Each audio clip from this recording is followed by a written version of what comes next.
हरे कृष्णा, राधे राधे। आज हम आपको बैसाख मास का 13वां अध्याय सुनाएंगे। ब्रह्मा जी कहने लगे कि हे यम, इसमें क्या आश्चर्य की बात है? क्यों दुखी होते हो? सद्गुणों से ईर्ष्या करना मरने के समान होता है। उनके उच्चारण मात्र से ही परम पद की प्राप्ति होती है। फिर राजा के शासन से विष्णुलोक को क्यों न जाए? जिनकी जिह्वा पर ये दो अक्षर रहते हैं, हरि विराजमान है, और जो विष्णु भगवान को प्रणाम करते हैं, स्मरण करते हैं और उनके गुणानुवाद गान करते हैं, उनको अश्वमेध यज्ञों के समान फल मिलता है। संपूर्ण पाप दूर हो जाते हैं। भगवान प्रसन्न होने से विष्णु लोक प्राप्त कर सायुज्यता को प्राप्त करते हैं। यज्ञ करने वाले, कुरुक्षेत्र या सरस्वती में स्नान करने वालों को तो फिर से जन्म लेना पड़ता है, परंतु बैसाख मास में जो माधव भगवान के धर्मों का पालन करते हैं, उन पर विष्णु भगवान प्रसन्न होते हैं, सदा उनकी सहायता करते हैं। हे शौर्य, उस राजा का प्रभाव मेरे वश में नहीं है, क्योंकि वासुदेव भगवान के भक्तों का अशुभ कहीं नहीं होता। उसको जन्म, मृत्यु, जरा, व्याधि आदि भय नहीं व्यापते। स्वामी के नियुक्त कार्य करने पर देहधारियों को कुछ अपराध नहीं होता। हे यम, जब तू इस कार्य को करने में असमर्थ है तो तेरा क्या दोष है? तू शोक मत कर। ब्रह्मा जी के ऐसे कहने पर यम बहुत दुख हो दीनवाणी में कहने लगा कि हे तात, अब मुझे अपने काम पर जाने की इच्छा नहीं है। इस महावीर्यवान राजा को जब से मैं अपने धर्म के चलायमान कर दूंगा, तब कृत्य कृत्य होऊंगा। हे कृपालु, आप मेरे इस कार्य को सिद्ध करा दीजिए, तब मैं शासन करूंगा। यह बात सुन ब्रह्मा जी यम से कहने लगे कि इस विष्णु धर्म परायण राजा का निग्रह तू नहीं कर सकता। फिर ब्रह्मा जी को यम को साथ ले क्षीर सागर में विष्णु भगवान के पास गए और साख्य योग द्वारा स्तुति करने लगे। तब विष्णु भगवान प्रकट हुए तो यम और ब्रह्मा ने प्रणाम किया। उसके पश्चात विष्णु भगवान के आने का कारण पूछा। ब्रह्मा जी बोले कि हे श्रेष्ठ, आपके दास राजा के शासन में सब मनुष्य बैसाख धर्म को करके विष्णु पद को प्राप्त करते चले जा रहे हैं। इसी कारण यमपुरी शून्य हो गई है। इसका अत्यंत दुखी होकर यह यम राजा से युद्ध करने गया तो उसको मारने का दंड उठाया। तब आपके चक्र ने इसे परास्त कर दिया तो यह दुखी हो मेरे पास आया। हम आपके महात्मा भक्तों को दंड देने की सामर्थ्य नहीं रखते हैं, अतः हे महावीरों, हम आपकी शरण में आए हैं। इसलिए हे प्रभु, उस राजा को दंड देकर आप अपने यम की रक्षा करिए।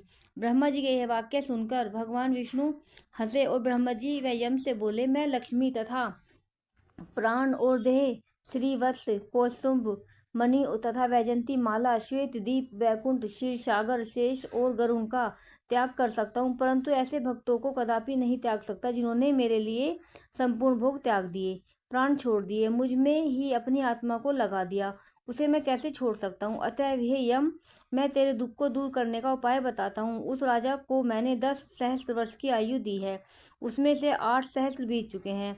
अब 2 सहस्त्र बीत जाने पर आयु भोग कर वह मेरी सायुज्य भक्ति को प्राप्त हो जाएगा। तब एक वेन नाम का राजा बड़ा दुराचारी होगा, वह सब वेदों धर्मों का लोप कर देगा। तब वैसे के धर्म भी नष्ट हो जाएंगे। फिर अपने ही पाप से वेन जल जाएगा। तब मैं पृथु का रूप धारण करके पुनः धर्मों की स्थापना करूंगा। वैशाक्त प्रख्यात धर्म मनुष्य से कराऊंगा। इस प्रकार हे यम, तेरे कार्य की सिद्धि हो जाएगी, तू खेद मत कर। बैसाख के धर्म में निष्ठ महात्माओं द्वारा इस बैसाख मास में तुझे भाग प्राप्त होगा। राजा से भी तेरा तुझे भाग मिलेगा। तू खेद को छोड़कर पराक्रम प्राप्त होने योग्य बन। जो मनुष्य पृथ्वी में तेरे उद्देश्य से प्रतिदिन स्नान, अर्घ्य, जल, कुंभ, दही, अनादि का दान न करेंगे, उनके किए हुए सब कर्म निष्फल हो जाएंगे। अतः तू राजा के ऊपर क्रोध का त्याग दे, वह राजा तेरा भाग देगा, क्योंकि वह मेरा अत्यंत भक्त है। और जो कोई प्राणी तेरा भाग देकर बैसाख धर्मों के प्रवक्त हो, उनके धर्म में तू विघ्न मत करना। जो धर्म का पालन करता तुम्हें छोड़ केवल मेरा ही भजन करे, उनको तुम मेरी आज्ञा से अवश्य दंड देना। उस राजा से तुम्हें भाग दिलाने के लिए मैं अभी सुनंद को भेजता हूँ, वहां जाकर तुम्हें भाग दिलवाएगा। तब भगवान ने यम के सामने ही राजा को समझाने के लिए सुनंद को भेज दिया, जो राजा को समझाकर पुनः भगवान के पास आ गया। ऐसा यम को आश्वासन देकर विष्णु भगवान वहीं अंतर्ध्यान हो गए और ब्रह्मा भी यम को समझाकर आज्ञा दे चले गए। यह यम भी कुछ प्रसन्न हो अपनी पुरी को चला गया। फिर सुनंद की आज्ञा पर राजा ने अपने राज्य में सारी प्रजा को प्रतिदिन यम के निमित्त स्नान, अर्घ्य आदि करने की तथा बैसाख के धर्मों में यम को भाग देने की सूचना करा दी। अगर जो कोई धर्मराज का भाग नहीं देगा, उसके बैसाख में दिए हुए कर्मों को यमराज स्वयं ले लेंगे। बैसाख की पूर्णमासी के दिन पहले धर्मराज के लिए जल का घड़ा, दही तथा अन्न आदि दान करना चाहिए। फिर पितृशोक के निमित्त, गुरु के निमित्त, पीछे जनार्दन मधुसूदन भगवान के निमित्त उनकी प्रतिमा बनाकर धर्म के चलाने वाले गरीब ब्राह्मण को शीतल जल, दही, अन्न, तांबूल, दक्षिणा और फल कांसे के पात्र में रखकर अर्पण करने चाहिए। और राजा स्वयं भी ऐसा ही करने लगा। तत्पश्चात राजा अपनी शेष आयु को पूरी कर यथेष्ट भोग पुत्र पुत्रादि समेत वैकुंठ को चला गया। फिर वेन नाम का एक महानीच राजा हुआ। उसने सब धर्म तथा वैशाख धर्मों को लोप कर दिया, अतः सब पुराने धर्मों को करना भूल गए। इसी कारण वैशाख के धर्म बहुत ही प्रसिद्ध नहीं रहा। विष्णु भगवान के कोई विरले भक्ति इन धर्मों को जानते होंगे। राधे राधे। बोलो मधुसूदन भगवान की जय।